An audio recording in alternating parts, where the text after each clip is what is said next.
Okay, so let's unpack. We usually sit here and talk about, blueprint. Right. Instruction. Yeah, exactly. Construction, how to build a company, how to engineer a habit, how to, design a life. It's usually pretty optimal. Construction is always a bit more fun than demo, at least on the surface. Usually. But today we're looking at the wreckage.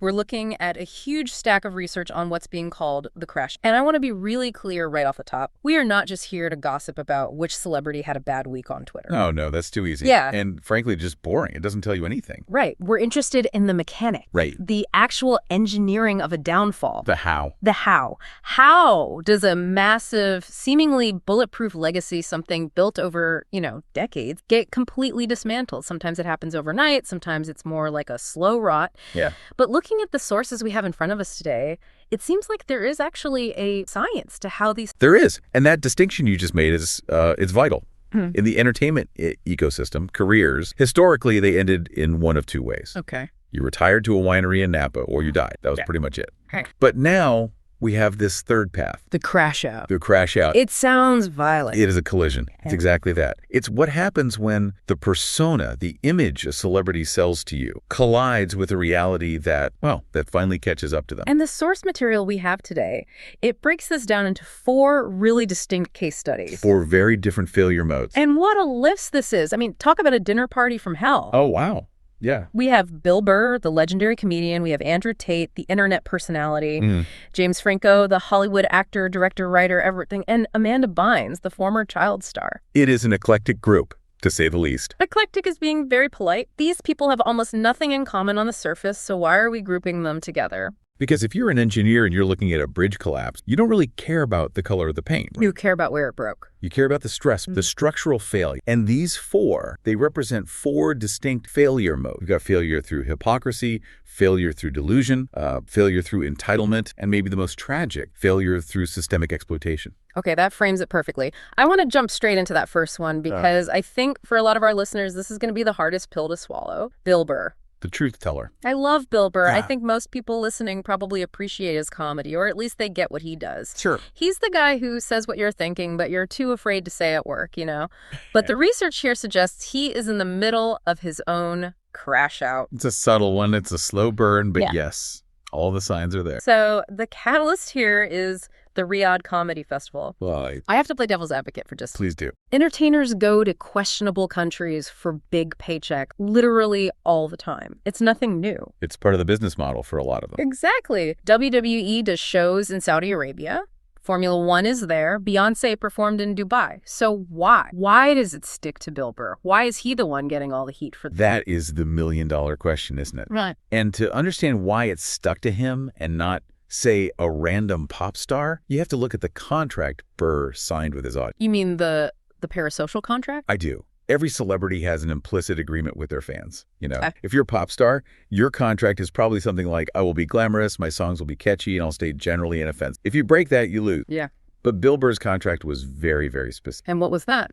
It was. I will be the guy who isn't bought. That's his whole brand. He's the guy in the garage, ranting about the bankers and the elites. Yeah. He's the guy screaming about integrity. For a decade, maybe more. Burr's material wasn't just funny observations about airplanes. It was status signaling. He was signaling to his audience that he was morally superior to the Hollywood phonies, specifically because he didn't take the blood money. I remember this so vividly from his older podcasts. He used to go after Mariah Carey and Beyonce for exactly this. Oh, he was ruthless about it. Absolutely ruthless. He would bring up their New Year's Eve gigs for the Gaddafi family in Libya. He'd be screaming into the mic, how much money's enough? Do you really need that extra million if it comes from a dictator? Yes. He was basically drawing a huge bright line in the sand and telling his audience, I am on this side, the side of integrity, and all those other sellouts are over there. So he wasn't just telling jokes. No, he was arming his audience. He was teaching his fans how to spot hypocrisy. He was giving them a framework and saying, when you see someone laundering the reputation of a brutal regime for a check, that person is a hack. That person is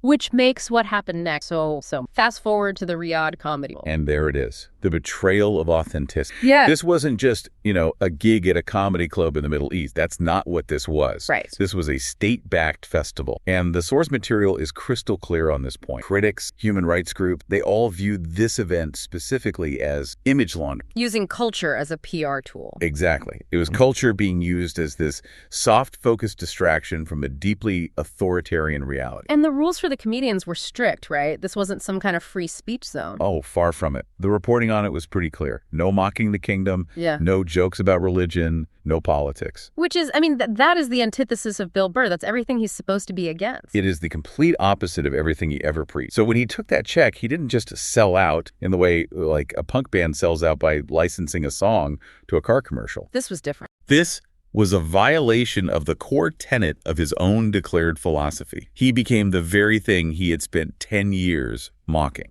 Okay, but look, people are hypocrites. We're all human. We all make mistakes. The Force argues that the gig itself wasn't actually the fatal error. No. He could have survived the gig. The gig was the stumble. The reaction was the faceplant into the concrete. So walk me through that reaction, because usually Bill is a master at handling heckle. He's famous for it. He is. But this wasn't a heckler in the audience. This was a mirror being held up to his face. Oof. See, if Burr had come out on his podcast and said, look, guys, they offered me life-changing money. I wanted a new helicopter. I'm a hypocrite. I'm weak. My bad. I took the bag. His fans would have loved that. That's what they expect from him. They would have laughed. They would have respected the honesty. It fits the whole I'm just a flawed moron from Boston brand he tries to cultivate. But he didn't do that, did he? No, he got defensive. And this is where the psychology of the crash out gets really, really interesting. He started attacking the critic. He claimed the outrage was fake. It was all manufactured. I remember this. And then he used this one line. It's right here in the notes. He said, America does worse thing. There are chain restaurants there. Relax. The chain restaurant's defense? I mean, what does that even mean? It's a classic rhetorical deflection. It's a whataboutism. And frankly, it's just weak. It really is. But psychologically for the audience, it was worse than weak. It was punching down. Explain that. How is punching back at your critics punching down? Because he wasn't yelling at some corporate media entity. He was yelling at his own fans. He was scolding them for holding him to the exact standard that he himself had set. He was telling them they were stupid for noticing. For noticing the very thing he taught them to notice. When a truth teller starts using PR spin and logical fallacies to justify their actions, the spell just breaks. The audience realizes, oh, he's not one of us. He's not the guy in the garage. He's just another celebrity protecting his revenue stream. And that leads to this concept you mentioned earlier, the quiet quit. Right. It's not loud. It wasn't a cancellation, was it? There weren't any like bonfires of his merchandise or huge trending hashtags to cancel him? No, and that's precisely what makes it so much more dangerous for a brand like his. Right. A loud cancellation is actually a form of engagement. People are still talking about you. They're arguing about you. You're relevant. But this was different. This was apathy. The source material mentions very specific data points, screenshots of analytics, sentiment tracking on Reddit threads, all showing a noticeable drop in podcast views and engagement. It's not an explosion. It's a long, slow sigh. It's just people tuning out. Moving on. Trust is incredibly hard to build and incredibly easy to break, especially the kind of trust he built, which was based on this idea of, intimacy. Like you were listening to your honest friend. Once the audience feels like the anger is performative, that he's only fearless when it's safe and profitable, that connection just snaps. He's still rich, he's still touring, he's still successful by any normal metric. Right. But the aura of being the last honest man, and you can't buy that back with any amount of... You certainly... Speaking of aura, let's pivot. Because we're moving from the truth teller to someone whose entire business model was, in fact, based on having an aura. Andrew Tate. The man who tried to monetize invincibility. A dangerous business. This is case study 2 in our deep dive, the bureaucratic death of a myth. And I have to say, looking at the breakdown here, this is a fascinating framing. It really is. Because Tate's rise was so loud, pure algorithmic dominance. For a while there, you couldn't escape him. He was inescapable. He was everywhere all at once. He was the final boss of masculinity. The Bugattis, the cigars, the private jets, the whole escape the matrix rhetoric. He sold himself not just as a rich guy, but as a guy who had literally hacked reality. He sold himself as a god. And that is a very, very dangerous product to sell. Why? Because gods aren't allowed to ever. So take us through the crash. Because for a guy who was so incredibly loud, his downfall felt surprisingly boring. That is the key. It was boring. That was the poison. The sheer grinding mundanity of it all. Yeah, so, I mean, getting arrested for human trafficking. The arrest was dramatic. The aftermath was not. Look at the timeline. He gets arrested in Romania, late 2022. Very serious charges. Human trafficking, coercion, forming an organized crime group. Right. Now, Tate immediately tried to spin this. He went right to his playbook. The Matrix sent their agents. Exactly. He tried to frame it as this grand cosmic battle. Western civilization is afraid of my power, so they sent their agents to silence. He tried to turn a criminal investigation into the plot of an action movie starring himself. But the reality on the ground was very... The reality was house arrest in a generic rental property in Romania. The reality was lawyers filing paperwork. It was frozen bank accounts and travel restrictions. Not exactly a block. No. And the source makes this really brilliant point that I want to highlight. Real power doesn't care what color your Bugatti is. Real power is a bored bureaucrat with a rubber stamp signing a piece of paper that says you are not allowed to leave the country. It just completely stripped away the entire aesthetic, the whole performance. You can't really look like an international man if you have a corp. Completely. And then the ultimate enemy of the modern influencer set in: stagnation. He was just stuck in the house. He was stuck. He couldn't escalate. His entire content loop, his whole feedback system relied on, look at my jet, look at my new car, look at this exotic location, look at my life. And suddenly he's not doing anything. Suddenly he's just doing nothing. He's sitting in a living room. So the content turned into, let me complain about the Romanian legal system for 2 hours. It became a grievance podcast, and a boring one at that. And grievance is boring. For a brand like his, if you aren't shocking, you are not. The shock value just decayed into boredom. But the real crash out moment, the symbolic death, that was the buck. Oh, this was painful to watch. Yeah. But absolutely essential to understanding his fall. This was his big pivot, right? The comeback attempt. This was the attempt to get back to the physical dominance pillar of his brand. He steps into the ring with an influencer named Chase Demore. Now, we need to contextualize this for people who don't follow the influencer boxing world.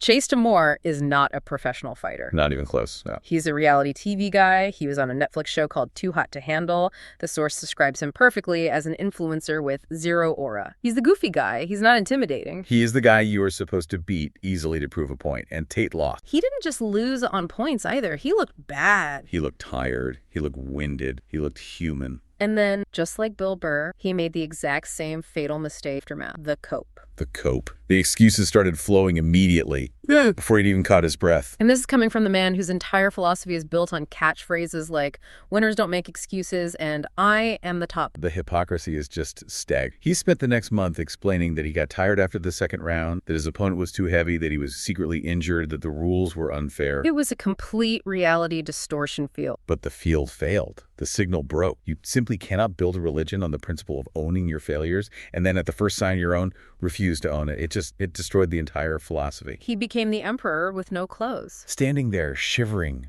arguing with people about the thread count of his invisible robe, it was a total collapse of the myth. But I can hear people screaming at their speakers right now saying, but he's not gone. He still has millions of followers. He's still making noise. And they're right.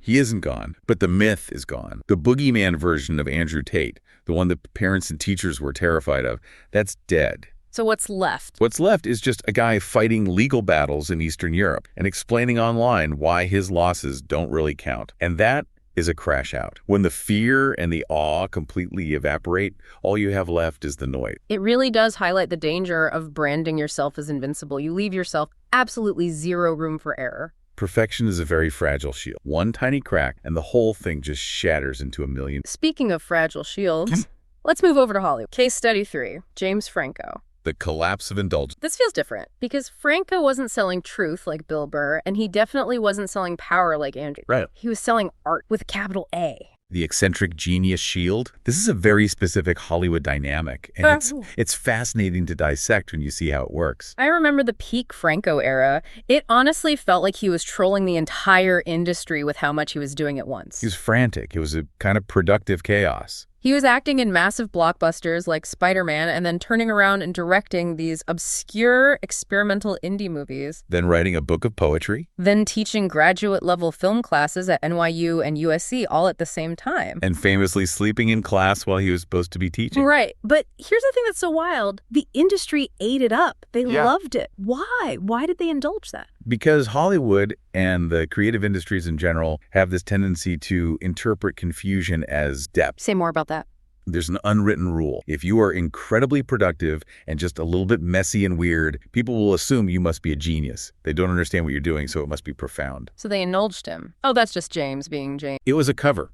A massive institution-wide cover. That relentless productivity allowed him to blur all sorts of boundaries. It allowed him to run these acting schools where the power dynamics were, according to the numerous allegations, incredibly predatory. Right. He was allegedly putting his students, mostly young women, in these deeply uncomfortable sexual situations, but all under the guise of art. And because it was for the art, he got a pass for years. People would just shrug and say, well, he's a method actor. He's just pushing boundaries. Until 2018. The turning. The #MeToo movement. And this is a perfect example of how the environment can cause the crash out. The behavior itself didn't necessarily change in that moment. The allegations and rumors had been swirling for years, but the collective tolerance for it evaporated. Just overnight. The lens shift. Completely. And suddenly the eccentricity didn't look charming anymore. It looked predatory. The art could no longer excuse the behavior.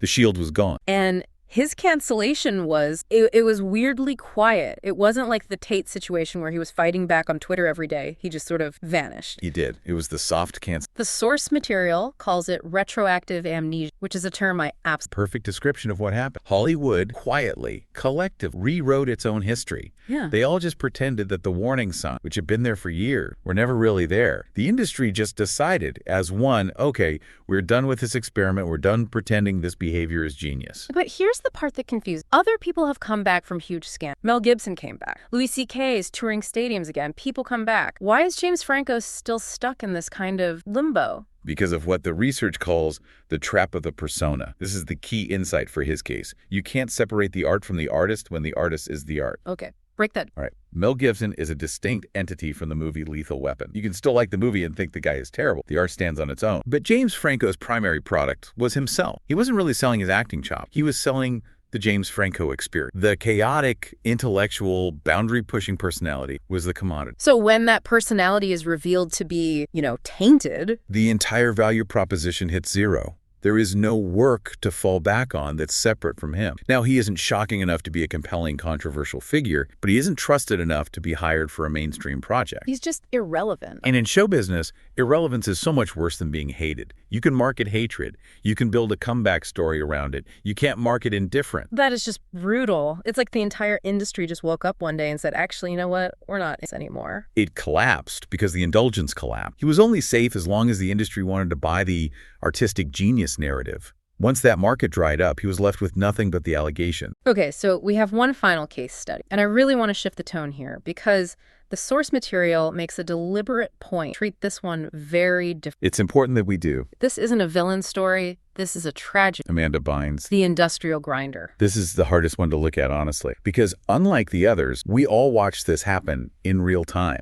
as it was unfolding. We did. The bizarre tweets, the different colored wigs, the fire in the driveway. It was all over the tabloids every single day. And it was treated as a spectacle. It was treated as content, as entertainment. And that is the central indictment. So to understand Amanda Bynes' crash out, you have to understand that she wasn't a celebrity in the way Tate or Burr were. She didn't build her own brand. She was a child laborer. That's the hard truth of it. Right. She was a prodigy, no question about it. Her comedic timing on Nickelodeon was 1 in a million. She could do physical comedy. She could do characters. She was brilliant. But she was an employee of a massive corporate machine. She was a product. A very, very profitable product. And she was specifically positioned as the safe alternative to the other troubled teen stars of that era, like Lindsay Lohan or Britney Spears. She was the good girl. Which is its own kind of trap, isn't it? It's a massive trap because in that role, performance is mandatory, but a real identity is optional. She was groomed from a young age to be compliant,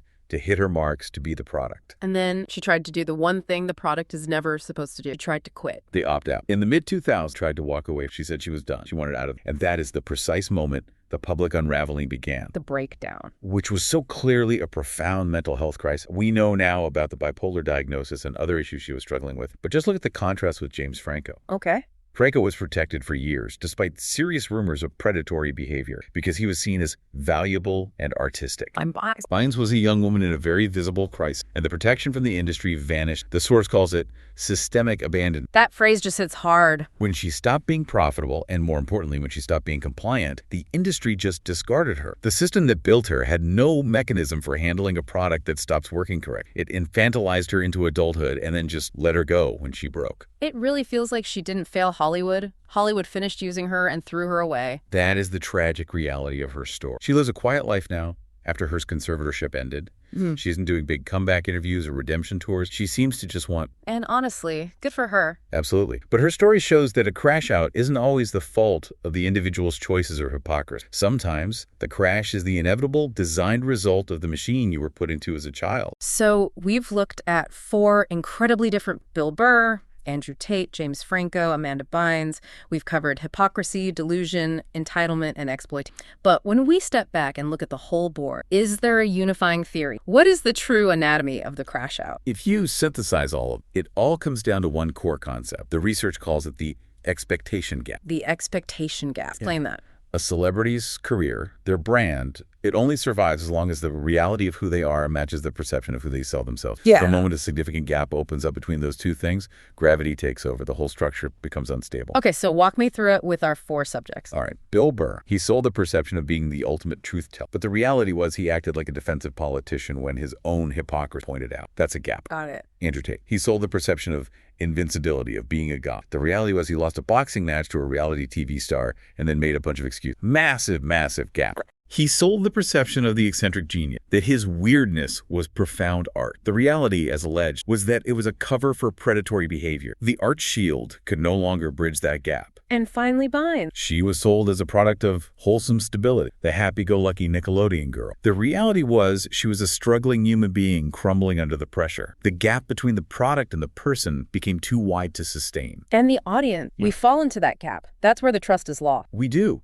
And here's the thing about the modern audience, and this is a final key insight from all this research. We have changed. We are just better at spotting the bullshit now than we ever have been. We have the receipts, we have the screenshots, everything is documented forever. We do, but it's more than, specifically with cases like Burr and Tate. Just think about it for a sec. Who taught their audiences to be this cynical, to question everything? They did. Exactly. They built their entire brands on question everything, don't trust the official narrative, spot the hypocrisy wherever you see it. It is deeply, poetically ironic that their own audiences use those very critical thinking skills to deconstruct them. They sharpened the very knife that eventually cut them. In a way, yes. When your whole message is look for the truth, you can't be surprised when people turn that magnifying glass around and point it directly at you. That is a hell of a thought. You build a machine designed to deconstruct the world, and eventually that machine turns around and deconstructs later. It's the ultimate risk of that particular trade. So the big question then, is recovery possible? Can you actually come back from a crash out of this mess? The source material suggested it, but there's only one path, and it's a very narrow one. Total honesty. You have to own the contradiction. So doubling down, like we saw with Tate and Burr, is the absolute wrong. Doubling down almost always accelerates the decline. It just proves to the audience that you're still trying to sell the lie. It confirms their suspicion that you were never authentic in the first place. You have to drop the act entirely. You have to be real.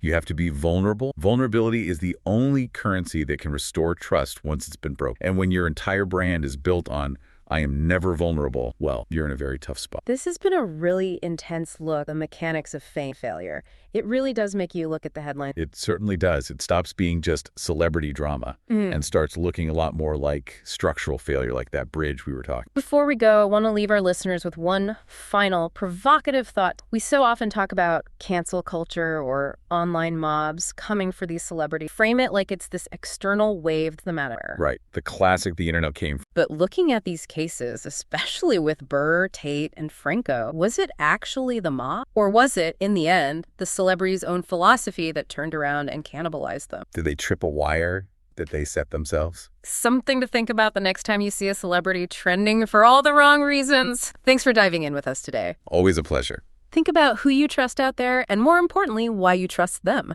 We'll see you on the next Deep Dive.